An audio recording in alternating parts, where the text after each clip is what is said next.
Nina, elle parle beaucoup, parfois juste pour se faire entendre et souvent pour rien dire. Elle s'en rend pas tout de suite compte, mais Nina a tendance à déballer sa vie, comme ça. Elle est pénible quand elle fait ça, Nina. Ses amis le lui disent, mais elle s'en fout. Nina parle de ce qu'elle veut. Elle sait ce qu'elle veut.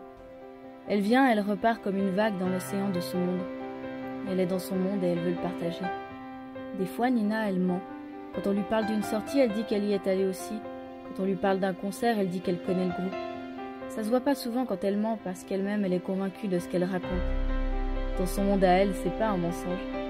Nina, elle ment, mais elle est vraie. Elle est vraiment quelqu'un quand elle rentre chez elle en longeant une forêt qui lui fait un peu peur. Elle est vraiment quelqu'un quand elle murmure putain parce que son train a du retard. Nina, elle est vraiment quelqu'un quand elle fait semblant de s'endormir dans ses bras.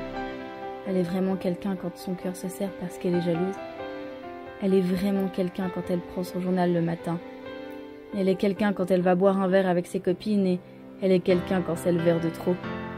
Nina, elle est surtout quelqu'un de vrai quand elle court vers un visage presque oublié, les bras tendus, ou bien quand elle fume avec Marie et Jeanne, ou encore quand elle envoie un message à sa mère pour dire que, ce soir, elle rentre pas, et que demain matin, elle se réveillera chez quelqu'un qu'elle connaît à peine, et qu'elle arrangera son visage avant de traverser le couloir en sous-vêtements. Et quand c'est comme ça, elle se sent en vie. Nina.